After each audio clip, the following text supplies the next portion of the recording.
अगर आप वेल्डिंग के काम सीखना चाहते हैं या वेल्डिंग के काम सीख रहे हैं तो ये वीडियो आपके लिए काफ़ी हेल्पफुल हो सकता है, क्योंकि इस वीडियो में वेल्डिंग से जुड़ा बहुत सारे जानकारी देने वाले हैं। अगर आप ये वीडियो पूरा देखते हैं तो वेल्डिंग के काम के बारे में काफ़ी कुछ आपको नॉलेज हो जाएगा, जैसे कि टाँका किस प्रकार से लगाया जाता है, लेयर कैसे लगाया जाता है, और आंखों में लाइट लगने से किस प्रकार से आप बचेंगे और कैसे वेल्डिंग के काम करेंगे। A to Z सारी जानकारी आपको इस वीडियो में देने वाले हैं। तो गाइस, अगर आप ये वीडियो पूरा देख लेते हैं तो वेल्डिंग के बारे में काफ़ी सारे जानकारी आपको मिल जाएंगे और वेल्डिंग के काम आप बहुत आसानी से करने लगेंगे। तो बने रहिए वीडियो में शुरू से अंत तक। मैं हूं इम्तियाज, आप देख रहे हैं मैकेनिकल टेक्नीशियन। आइए दोस्तों, आज के वीडियो शुरू करते हैं। कुछ जानकारी आपको देने चाहूँगा कि इस मशीन में अभी आप देख रहे होंगे कि यहाँ पर कोई भी प्रकार के अर्थिंग वाले लीड और होल्डर वाले लीड नहीं लगे हुए हैं। तो सबसे पहले इसके बारे में जानेंगे।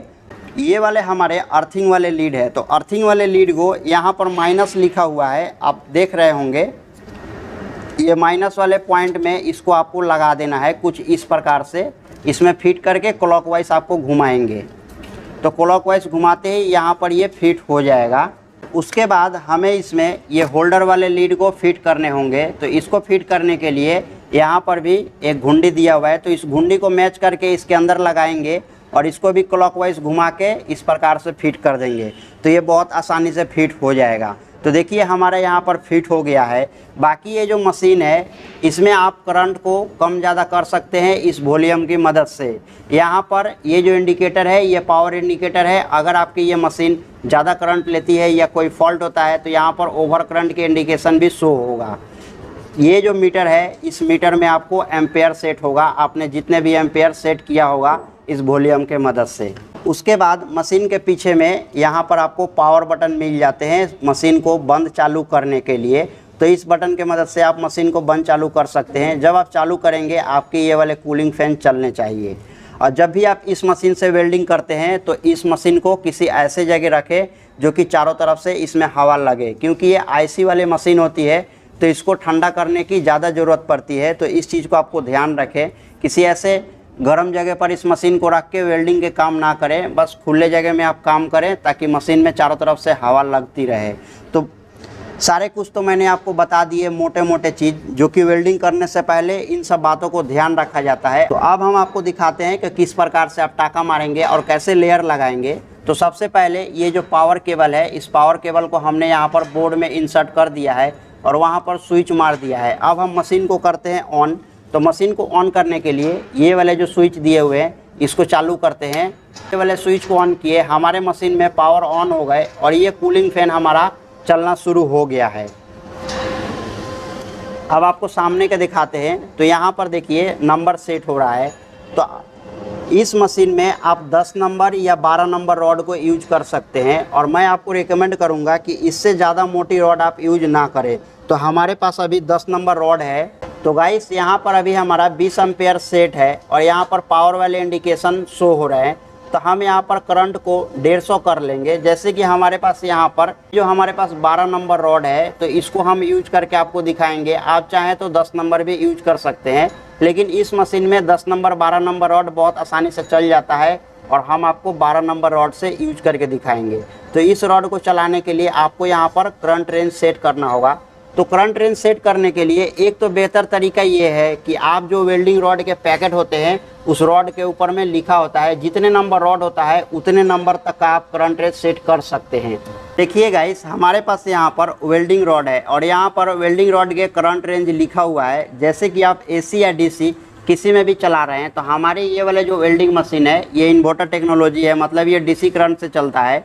तो अगर आप 2 mm रॉड का यूज करते हैं तो यहाँ पर आपको 50 से 70 एम्पेयर का करंट सेट करने होंगे। उसी के साथ 2.5 mm का यूज करते हैं तो 70 से 100 एम्पेयर यहाँ पर करंट सेट करने होंगे। जो कि ये वाले जो 2.5 mm का रॉड शो हो रहा है तो यही रॉड है जो कि 12 नंबर रॉड हम लोग कहते हैं। और ये जो 315 शो हो रहा है तो ये वाले जो रॉड है इसको हम लोग 10 नंबर कहते हैं। और इसको चलाने के लिए 85 से 120 हमें करंट रेंज रखने होंगे।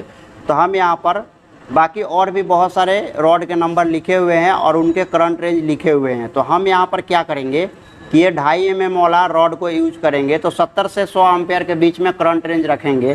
तो हम लोग मशीन में 90 एम्पेयर का करंट सेट करते हैं। तो इसके मदद से 90 एम्पेयर कर लेते हैं, जो कि आप देख रहे हैं। जैसे कि हम इन दोनों को टाँका मार के दिखाएंगे और लेयर लगा के दिखाएंगे, तो इसको हम यहाँ पर इस प्रकार से रख देते हैं। उसके बाद ये वाले जो अर्थ वाले केबल है या लीड है, हो सकता है कि अलग अलग मशीन में अलग अलग तरीके के हो सकते हैं। अगर आप किसी तार वाले या बड़े मशीन में यूज करते हैं तो उसमें रॉड लगाया होगा। हमारे इसमें वायर है, तो इसको हम यहाँ पर इस प्रकार से क्लैंप कर देते हैं। तो देखिए हमने यहाँ अर्थ लगा दिया। अब हम क्या करेंगे, होल्डर के मदद से इसमें टाँका मारेंगे। आप इस प्रकार से रख के मैं आपको दिखा रहा हूँ। गाइस, टाँका मारने से पहले एक चीज़ आपको और बताना चाहूँगा कि इस प्रकार के आप स्क्रीन का यूज करें, नहीं तो क्या होगा कि आंखों में आपके लाइट लग जाएगी। अगर आपके पास ये वाले अवेलेबल नहीं है तो आप काला चश्मा भी यूज कर सकते हैं। उसके मदद से भी आप अपने काम को कर सकते हैं और वेल्डिंग के काम को सीख सकते हैं। तो हम यहाँ पर स्क्रीन गार्ड का यूज करेंगे, जो कि इसमें ब्लैक शीशा लगाया हुआ है। तो इसी के मदद से अपने जब आप वेल्डिंग मारेंगे देखेंगे इसी के मदद से। अगर इसके मदद से नहीं देखते हैं तो क्या होगा कि आपके आंखों में लाइट लग जाएगी। तो हमारे पास यहाँ 12 नंबर का ये वाला रॉड है। इसको सबसे पहले इसके अंदर लगाएंगे। इसमें आप रॉड को बहुत तरीके से लगा सकते हैं। इस प्रकार से भी लगा सकते हैं, ऐसे सीधे करके भी लगा सकते हैं, ऐसे टेढ़े करके भी लगा सकते हैं। जहाँ जिस प्रकार से ज़रूरत होता है उसी प्रकार से आप रॉड को लगाएंगे। और एक चीज़ आपको बताऊंगा कि बहुत सारे लोग वेल्डिंग के काम करते हैं, तो वेल्डिंग के रॉड इसमें लगाते हैं और लगा के बीच से मोड़ देते हैं। तो आपको ये काम कभी नहीं करना है, क्योंकि आप वेल्डिंग के कहीं भी इंटरव्यू देने जाएंगे और वहाँ पर होल्डर में रॉड लगाने के बाद अगर आप इसको मोड़ देते हैं तो आप इंटरव्यू में फेल हो जाएंगे। तो इस चीज़ को भी आपको ध्यान रखना है कि वेल्डिंग के रॉड को सीधे रखना है। मोड़ने से यहाँ जो मसाला होती है वो मसाला झड़ जाता है, तो इतने दूर के रॉड ख़राब हो जाते हैं। तो इसीलिए कभी भी आप वेल्डिंग करें तो वेल्डिंग को रॉड मोड़े नहीं और सीधे प्रकार से करें। बहुत ऐसे केस में वेल्डिंग के रॉड मोड़ने होते हैं जहां रिक्वायर्ड के हिसाब से, बाकी नॉर्मल लोग ऐसे ही यूज करते हैं। तो रॉड को मोड़ के कभी भी यूज ना करें। तो ये चीज़ मैंने आपको बताया कि होल्डर में कैसे रॉड लगाने हैं, तो हमने यहाँ पर लगा दिया। चलिए अब आपको टाँका मार के दिखाते हैं कि किस प्रकार से टाँका मारेंगे। तो सबसे पहले यहाँ पर रॉड को इस प्रकार से साफ करेंगे। हमारा ये वाले जो लोहा है इस पर थोड़ा रस्ट लगा हुआ है, इसके करके नहीं हो रहा है, तो कोई बात नहीं, थोड़े थोड़े साफ करेंगे तो हो जाएगा। अर्थिंग को थोड़ा सा रगड़ देते हैं।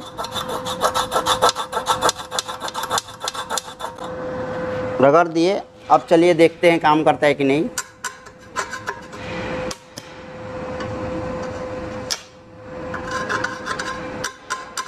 इसमें तो हमारे नहीं हो रहा है, कोई बात नहीं। रॉड को हम यहाँ पर एक दूसरे रॉड में लगा के और यहाँ से अर्थिंग दे दिए। अब इसको इस प्रकार से रख देते हैं और देखते हैं टाँका मार के काम करता है कि नहीं।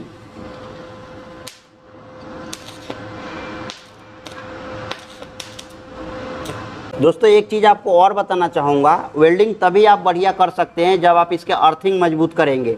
तो सबसे पहले हम यहाँ पर इसके अर्थिंग को मजबूत कर लेते हैं। और इस प्रकार से अगर रॉड चिपकता है तो आपको क्या करना है कि थोड़े से करंट बढ़ा लेना है। तो हमने पहले 90 किया हुआ था, तो चलिए अब हम 100 कर देते हैं। हमने 100 भी किया लेकिन फिर भी हमारा रॉड चिपक रहा है, कोई बात नहीं। तो आपको और थोड़ा सा करंट बढ़ा लेने होंगे, क्योंकि ज़्यादा रॉड चिपकता है तो हल्के करंट से ही चिपकता है। तो इसीलिए जब भी आपके रॉड चिपके तो आपको करंट थोड़ा सा बढ़ा लेना होगा। जब आपने एक जगह में वेल्डिंग मार दिया और उसी जगह में बार बार आप मार रहे हैं तो भी आपका रॉड चिपकता है, तो पहले यहाँ का मसाला झाड़ लेंगे, उसके बाद मारेंगे। नहीं तो क्या होगा कि आपके जो वेल्डिंग रॉड है वहाँ पर जब भी आप वेल्डिंग मारेंगे तो चिपकेगा। तो इस चीज़ को आपको ध्यान रखना है। तो देखिए हमारा अर्थिंग मजबूत हो गया है। अब हम इसमें टाँका मारेंगे। टाँका किस प्रकार से मारा जाता है, किसी भी चीज़ को आप टाँका मार रहे हैं सीधा करके, तो पहले उसको इस प्रकार से पकड़ लेंगे, हाथों में दस्ताना पहन लेंगे, आंखों में चश्मे पहन लेंगे, पैरों में जूते पहन लेंगे। हमने यहाँ पर नहीं पहने हुए हैं कि हमें काम नहीं करना है, सिर्फ दिखाना है। लेकिन मैं एक एक्सपीरियंस वाला बंदा हूँ, लेकिन आप सीख रहे हैं तो ये आपके लिए बता रहा हूँ कि ये काम आप ज़रूर करें। हाथों में ग्लव्स डाल लें और नहीं तो बचने की कोशिश करें। इस प्रकार से जो लोहा है इसको टाँका मारेंगे तो पहले हल्का सा यहाँ पर टच करेंगे। ये जो गैप है इस गैप में आपको रॉड को टच करना है और टच करके टाँका मारना है इस प्रकार से। देखिए तो इस प्रकार से अगर हो जाता है तो भी आपको घबराना नहीं है। पहले ये मसाला को साफ करना है, फिर आप जहाँ रख के वेल्डिंग मार रहे थे और एक बार कोशिश करेंगे।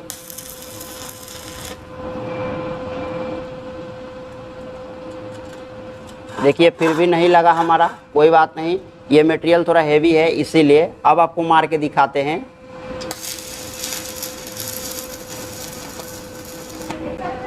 देखिए हमने यहाँ पर टाँका मार दिया और ये वाला हमारा जुड़ गया। जब भी आप टाँका मारते हैं तो ये जो दोनों गैप है, इन दोनों गैप के बीच में आपको टाँका मारने हैं।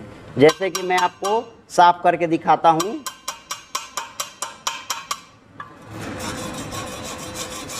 देखिए हमने यहाँ पर टाँका मारा, जुड़ गया हमारा।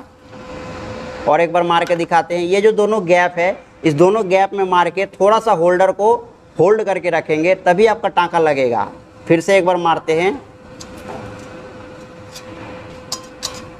अर्थिंग हमारा मजबूत नहीं हुआ है, इसके करके वेल्डिंग होने में दिक्कत हो रहा है। पहले इसको मजबूत करते हैं।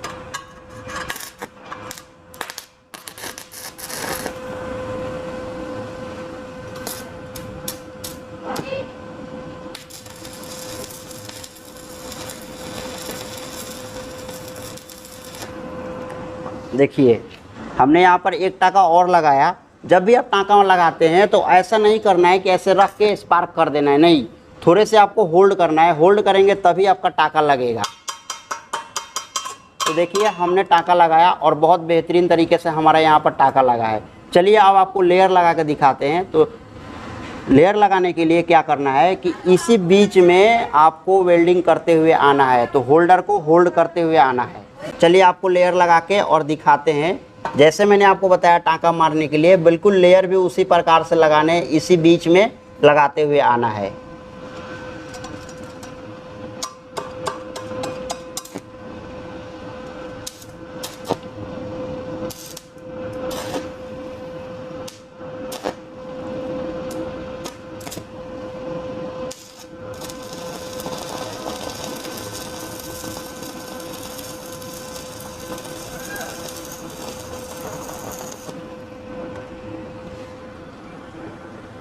तो देखिए गाइस हमने यहाँ पर थोड़ा सा लेयर लगाया है और आपको साफ करके दिखाते हैं इसको।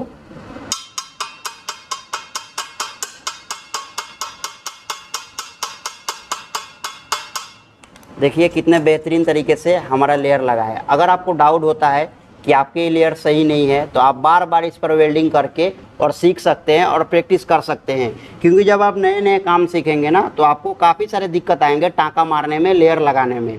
तो आपको एक बार में हिम्मत नहीं हारना है, वेल्डिंग मारना है, साफ़ करना है, फिर उसी पर वेल्डिंग मारना है और ऐसे मार मार के कोशिश करते रहना है और कोशिश करके फिर आप सीख जाओगे। तो चलिए फिर से आपको एक बार लेयर लगा के दिखाते हैं।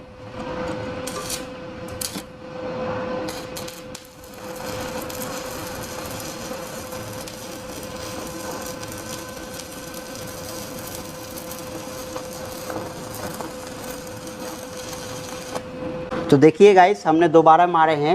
अब इसको साफ करके आपको दिखाते हैं।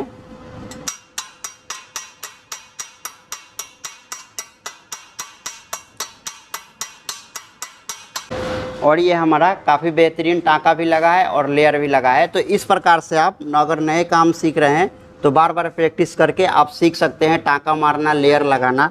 क्योंकि एकदम से कोई भी नहीं सीखता है, हल्के हल्के थोड़े थोड़े करके ही काम करते हैं तो ही काम सीख पाता है बंदा। और एक चीज़ आपको बताना चाहूँगा कि जब भी आप वेल्डिंग मारें, इसके जो अर्थिंग है उस अर्थिंग को मजबूत रखें। क्योंकि अर्थिंग मजबूत नहीं रहने से बार बार आपके रॉड चिपकेगी और वेल्डिंग और टाँका का फिनिशिंग भी सही नहीं आएगा। तो इस चीज़ को आपको ध्यान रखना है। कोई गंदा है, पेंट लगा हुआ है, तो उस पर आप वेल्डिंग मार रहे हैं तो उसको पेंट को साफ़ कर ले, उसके बाद से अर्थिंग लगाए और फिर वेल्डिंग करें। बहुत केस में ऐसे होता है कि हल्के करंट में नहीं हो पाता है, तो थोड़ा सा आप करंट बढ़ा के भी ट्राई कर सकते हैं और ट्राई करके वेल्डिंग के काम को सीख सकते हैं। आई होप कि ये वीडियो आपको पसंद आया होगा। तो वीडियो को कर दीजिए एक लाइक, अपने दोस्तों के साथ शेयर करिए। हमारे चैनल पर नए हैं, चैनल को सब्सक्राइब करके बेल नोटिफिकेशन को ऑल प्रेस करिए। मिलते हैं एक और नई वीडियो में। इससे जुड़ा कोई डाउट है आपके मन में, आप हमें कमेंट करके पूछ सकते हैं।